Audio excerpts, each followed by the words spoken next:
नमस्कार दोस्तों, मैं आपका दोस्त प्रशांत स्वागत करता हूं आप सबका मेरे चैनल पर द मिस्टीरियस सुपरनैचुरल वर्ल्ड, जहां मैं आप लोगों के लिए मिस्टीरियस वर्ल्ड सुपरनैचुरल वर्ल्ड की अजीबोगरीब घटनाएं लाता हूं जिन्हें सुनकर आप शॉक हो जाएंगे। तो दोस्तों, मेरे चैनल को ज़रूर से सब्सक्राइब करें और इस वीडियो को लाइक और शेयर करना ना भूलें। तो चलिए शुरू करते हैं आज की कहानी, भूतिया जंगल।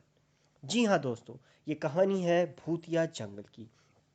जैसा कि आप सब जानते हैं, कई सारे जंगल इस दुनिया में भूतिया है और रात के समय वहाँ ऐसी सुपरनैचुरल शक्तियों का वास होता है जिससे लोग उन जंगलों से दूर ही रहना पसंद करते हैं।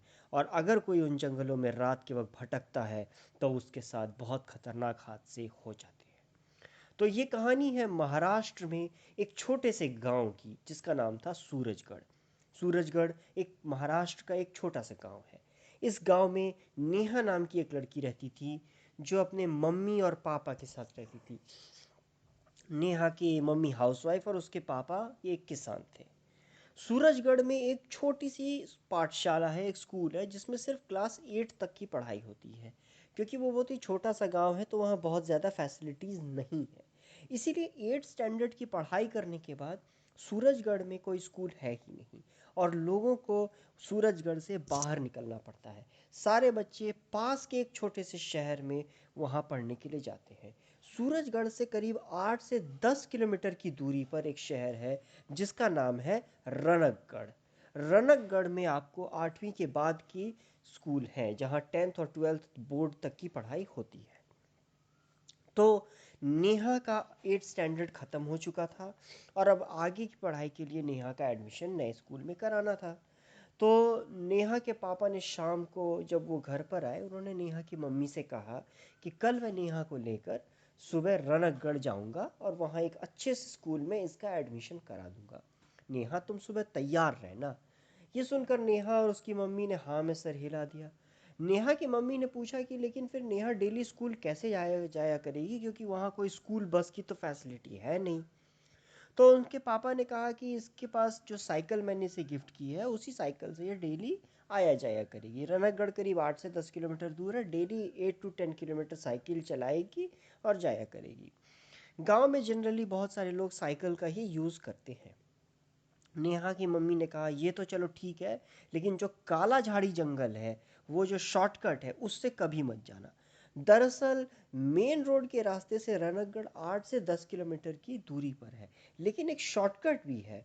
जिस वो शॉर्टकट काला झाड़ी जंगल के तरफ से होके गुजरता था। दरअसल दोनों के बीच में काला झाड़ी जंगल पड़ता था, सूरजगढ़ और रणकगढ़ के बीच में।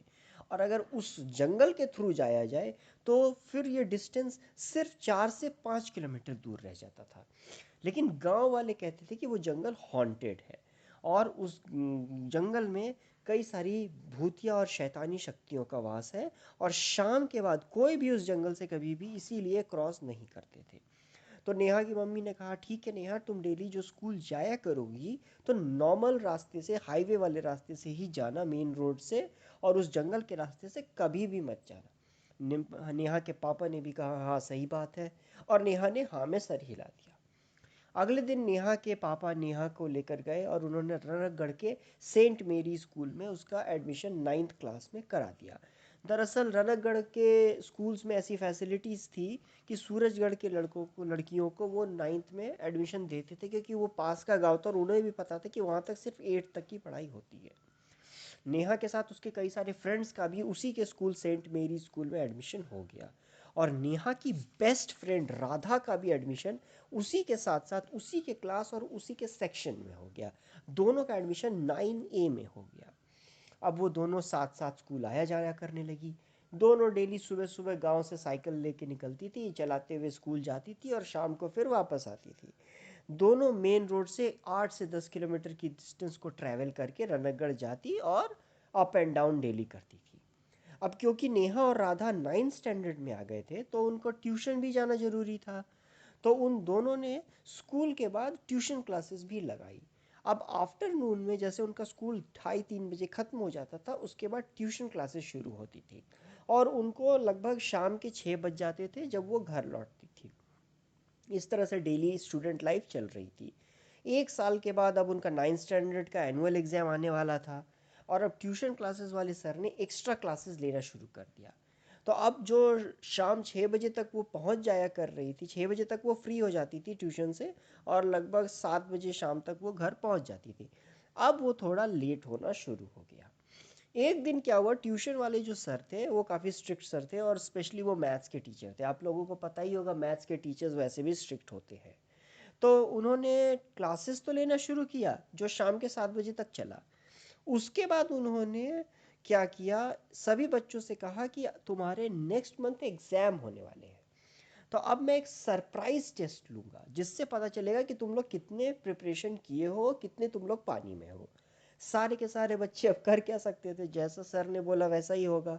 और फिर सबको टेस्ट देना पड़ा और टेस्ट शुरू हो गया। टेस्ट खत्म होते होते, एक तो वैसे भी सरप्राइज टेस्ट था तो लोगों ने कुछ प्रिपेयर खास किया नहीं। ऐसे प्रिपरेशन तो हुई ही होगी, जो ब्राइट स्टूडेंट्स थे उन्होंने पढ़ा होगा, बट फिर भी अचानक से हुआ एक सरप्राइज टेस्ट, एक बाउंसर की तरह था, एक मिसाइल उनके ऊपर आके गिरी थी। फिर टेस्ट खत्म होते थे रात के 8 बज गए। 8 बजे सारे स्टूडेंट्स ट्यूशन सेंटर से बाहर निकलने लगे। अब नेहा और राधा भी अपने साइकिल स्टैंड पहुंचे तो निकलते निकलते रात के 8:15 बज चुके थे। अब दोनों अपनी अपनी साइकिल निकाले और पैडल मारना शुरू किए। नेहा ने कहा यार बहुत लेट हो चुका है। राधा ने कहा लेट तो हो गया बट भूख भी लग रही है, क्योंकि शाम में राधा जो है वो खाने पीने की शौकीन थी, और जनरली वो लोग शाम 7 बजे तक घर पहुंच जाते थे, तो उसके बाद राधा मज़े से नाश्ता करती थी। यहाँ तो 8:15 ट्यूशन सेंटर पर ही हो गए। अब दोनों धीरे धीरे साइकिल चलाते चलाते निकल रहे थे मार्केट से। रनकगढ़ का जो मेन मार्केट था उसे क्रॉस करके फिर वो मेन रोड हाईवे आता था जिसके थ्रू वो सूरजगढ़ जाते थे। सामने बढ़िया रेस्टोरेंट्स में गर्मा गर्म चाट, समोसे, कचौड़ियाँ सभी बन रही थी। जलेबी छन रही थी और उसकी खुशबू सभी तरफ फैल रही थी। ये सब देखकर राधा रुक गई और बोली चलो अब तो नाश्ता करना है। नेहा ने कहा अरे लेकिन लेट हो रहा है, बट राधा ने कहा पहले पेट पूजा फिर काम दूजा। और ये बोलकर राधा उसे खींचते हुए रेस्टोरेंट में ले गई। नेहा को भी भूख तो ऑफ कोर्स लगी गई थी। फिर दोनों दोस्त रेस्टोरेंट पहुंचे और गर्मा गर्म नाश्ता करना शुरू कर दिया। पेट पूजा करते करते रात के 9 बज गए, पता ही नहीं चला। फिर नेहा ने कहा अरे यार रात के 9 बज गए तो बहुत टेंशन वाली बात है, चलो अब जल्दी चलो, घर पहुंचना है। राधा ने भी हाँ में सर हिलाया और फिर दोनों निकली और साइकिल लेकर आगे बढ़ना शुरू की। दोनों जल्दी जल्दी साइकिल चलाने लगी और घर लौटने लगी। जब रनकगढ़ के आउटस्कर्ट्स पे दोनों पहुंचे तो दो रास्ते आते थे। जो एक मेन रोड था जो कि 8 to 10 किलोमीटर सीधा था, और साइड से एक रास्ता जाता था जो काली झाड़ी जंगल होते हुए आपको शॉर्टकट के थ्रू सूरजगढ़ पहुंचा देता। उस रास्ते से सिर्फ 4 से 5 किलोमीटर, मतलब डिस्टेंस पूरा 50% रिड्यूस हो जाता, आधा हो जाता था। अब ये राधा ने देखा और उसे कहा देखने यार रात के 9 बज चुके हैं और काफ़ी लेट हो चुका है। घर वाले भी बहुत परेशान हो रहे होंगे, अपने को जल्दी घर पहुंचना है। अगर हमने ये मेन वाला हाईवे लिया ना तो रात के 10 तो अपने को पहुंचते पहुंचते ही बच जाएंगे। तो इसीलिए एक काम करते हैं, ये जो साइड वाला रास्ता है, जो काली झाड़ी जंगल वाला रास्ता है, इसके थ्रू चलते हैं। नेहा ने कहा जंगल वाला रास्ता, लेकिन वो रास्ता तो भूतिया है। सब ने कहा है कि उस रास्ते से कभी मत जाना, वो हॉन्टेड है। पता है ना वो रास्ते में रात के बाद कोई गांव वाला कभी क्रॉस नहीं करता।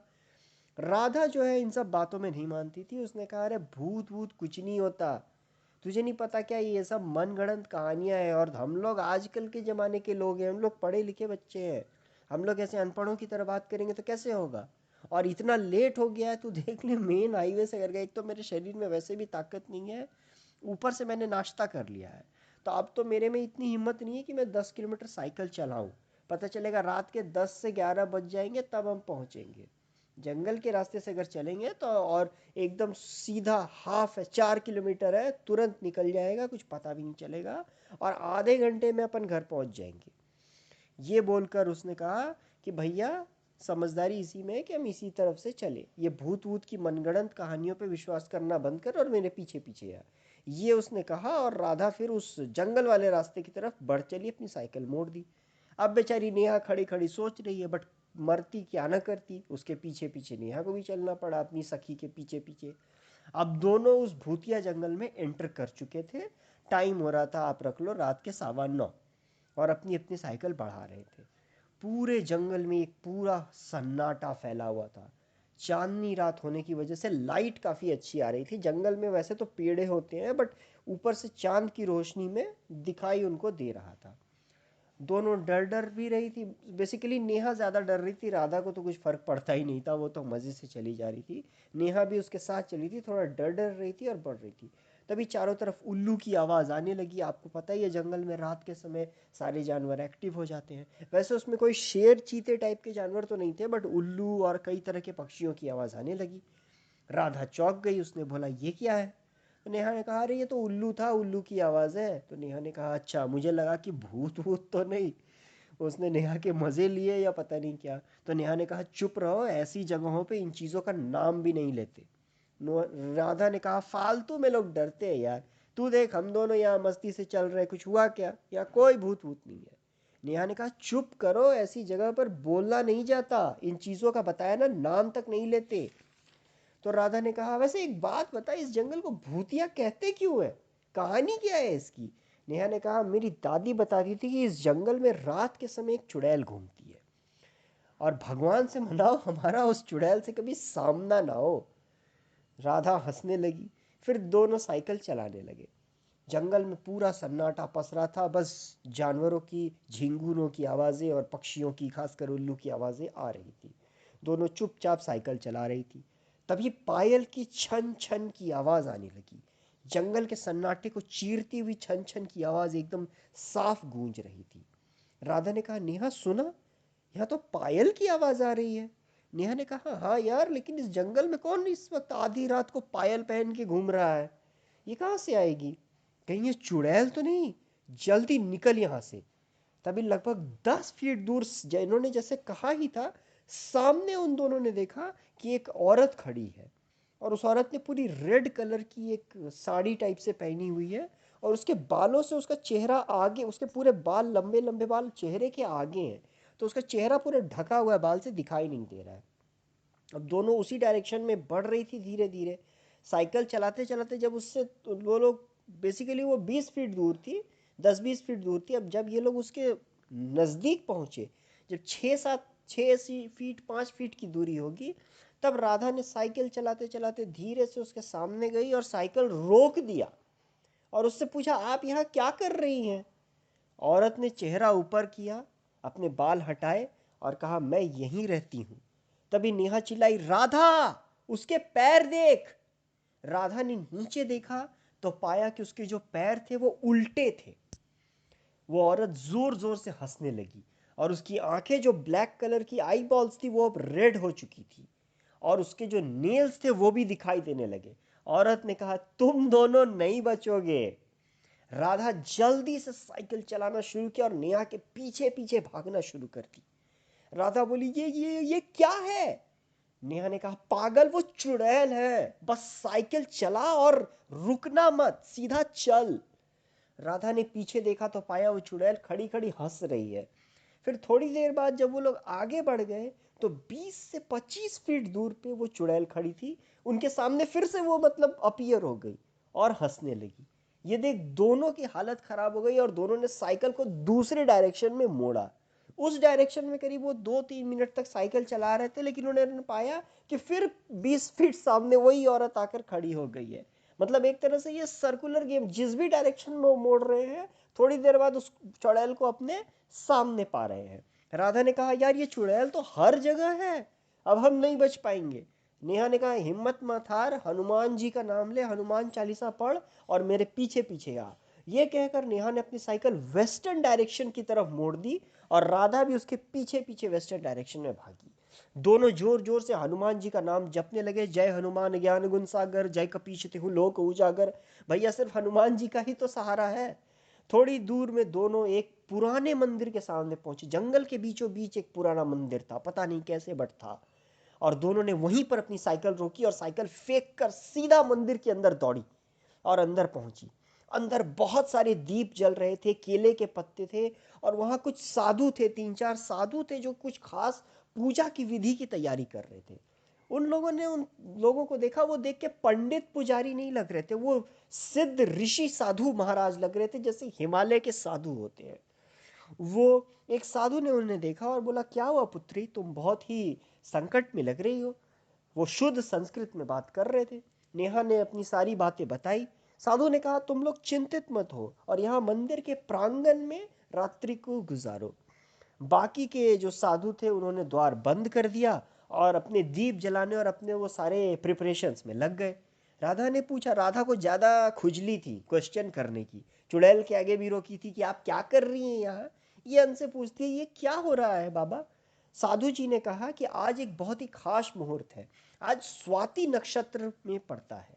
इस नक्षत्र के कारण इस हर वर्ष ये नक्षत्र एक बार आता है और आज के दिन हम एक खास पूजा करते हैं। इसके लिए हम लोग सब यहाँ पूजा में सम्मिलित हो, इसी के लिए हम इसकी तैयारी कर रहे हैं। आप लोग भी इसी पूजा में सम्मिलित हो और फिर उसके बाद तुम दोनों यहीं सो जाना।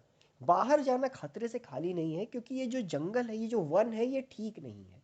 दोनों, राधा और नेहा ने पूजा में भाग लिया, वहीं बैठ गई। साधुओं ने वो सारी विधि की, उसके बाद पूजा पाठ शुरू किया। उसके बाद आरती हुई। फिर वहीं पर एक चारपाई थी। उन दोनों को साधु महाराज ने कहा कि उस चारपाई पे तुम दोनों जाकर लेट जाओ और वहीं सो जाओ। साथ ही एक पानी का जग दे दिया, बोला इसमें जल है, यदि अगर पीने का मन करे तो इससे जल ग्रहण कर लेना। और फिर वो दोनों साधु लोग उसी मंदिर में दूसरे साइड में आंगन की तरफ चले गए। आंगन की तरफ कुछ और चारपाई रखी थी, वो लोग उधर सोने वाले थे। फिर वो लोग उधर जाकर सो गए, इधर नेहा और राधा इस चारपाई पे सो गए। फिर सुबह हुई और सुबह की सूरज की रोशनी से उन दोनों की आंखें खुली। वो उठी तो देखा मंदिर में कोई साधु नहीं है। वो दोनों चारपाई पर भी लेटी हुई हैं, लेकिन वो चारपाई है ही नहीं, वो जमीन पर लेटी हुई है। रात में उनको पक्का पता था कि वो चारपाई के ऊपर लेटी थी, बट अभी वो देख रही है तो वो जमीन में लेटी है। हाँ, मंदिर में चारों ओर फूल और दिए और वो सब बिल्कुल जल रहे थे, लेकिन उधर ना तो आंगन में कोई चारपाई है, ना कोई साधु है, ना इधर कोई चारपाई है। दोनों उठी, दोनों सीधा बाहर निकली। बाहर निकली तो देखी कि उन्होंने साधु महाराज को देखने की कोशिश की, कोई नहीं थे वहां। फिर वहां पर साइकिल दोनों की बाहर में रखी हुई थी, जो दोनों ने रात में फेंकी थी। दोनों ने अपनी अपनी साइकिल उठाई और घर की तरफ भागी। सुबह पूरी अच्छी खासी हो चुकी थी, 8 बज रहे थे सुबह के। 15 से 20 मिनट में वो सूरजगढ़ अपने गांव पहुंच गए। जब घर पहुंचे तो सब लोग काफी परेशान थे। राधा के घर वाले भी नेहा के ही घर में आए हुए थे और दोनों के पापा ढूंढने निकलने वाले थे। जैसे वो दोनों पहुंचे, सबकी जान में जान आई और सीधा उन्होंने पूछा, कहाँ थे तुम दोनों, पूरी रात कहाँ गायब हो गए थे। उनके पास मोबाइल भी नहीं था कि वो कुछ कम्युनिकेट कर पाती। तो नेहा ने दोनों को सारी बात, सबको पूरी की पूरी घटना सुनाई। नेहा की मम्मी ने कहा, बहुत ही तुम लोग भाग्यशाली हो, लकी हो। जिन साधुओं से तुम मिली वो दिव्य साधु थे। वो, मैंने ऐसा सुना था, आजकल तो इस जंगल में अब कोई मंदिर नहीं बचा, खंडर टाइप से है, लेकिन मैंने सुना था आज से 300 वर्ष पहले जब महाराजा रंजीत सिंह का यहाँ पर राज हुआ करता था, तब ये पूरा एरिया, ये रणगढ़, सूरजगढ़ और ये सब उनके अंदर आता था। और उस समय उन्होंने इस जंगल में एक मंदिर बनवाया था। और हिमालय से साधु स्वाति नक्षत्र के दिन यहाँ पूजा करने आया करते थे। उन साधुओं की लगता है वो आत्माएं थी जो पूजा करने आई थी, और उन्होंने तुम लोगों की रक्षा की। तुम दोनों बहुत लकी हो, वरना जो भी उस जंगल में रात में गया है जिंदा वापस नहीं आया है। उन दिव्य साधुओं की ही भक्ति की वजह से, उनकी ही शरण में आने की वजह से, उनकी ही वजह से तुम दोनों बच गई, वरना तुम दोनों नहीं बचती। उन्होंने, दोनों ने की जान में जान आई, वो दोनों कांप गई थी, मौत के मुंह से निकली। बट उन्होंने भगवान को शुक्रिया किया, उन साधुओं का भी शुक्रिया किया, और उन्होंने प्रतिज्ञा ली कि आज के बाद कभी भी, चाहे कितना भी लेट हो जाए, उस जंगल के रास्ते से बिल्कुल भी नहीं आएंगे। और नेहा की मम्मी ने कहा, आज के बाद कभी भूल के भी उस जंगल के रास्ते की तरफ देखना भी मत। दोनों ने हाँ में सर हिलाया। अब दोनों आराम से ट्यूशन जाती हैं, और लेट वापस, अगर जब वापस लौटती, अगर लेट भी हो जाए तो हाईवे के ही रास्ते से लौटती हैं, क्योंकि वो हाईवे वाला रास्ता भले लंबा हो, वो रास्ता सेफ है। उस काली झाड़ी जंगल में उनके साथ क्या हो जाए किसी को कुछ नहीं पता। वो कहावत है ना, it's better late than never. इसीलिए वो दोनों कभी भी काली झाड़ी जंगल के रास्ते से नहीं जाती हैं। ये थी कहानी जो नेहा और राधा के साथ घटी, और ये थी उस काली झाड़ी जंगल के, भूतिया जंगल की कहानी। तो दोस्तों, आप, उम्मीद करता हूँ आप सबको आज की ये कहानी पसंद आई होगी। आप सबको ये कहानी पसंद आई हो तो मेरे चैनल को please, the mysterious super natural world को सब्सक्राइब करना ना भूलें, और मेरे इस वीडियो को लाइक करें और इस वीडियो को शेयर भी करें। और आपके लिए मैं इसी तरह से मिस्टीरियस सुपरनैचुरल वर्ल्ड की हैरत अंगेज कहानियाँ लाता रहूँगा। मेरे साथ जुड़ने के लिए धन्यवाद। Thank you and have a nice day.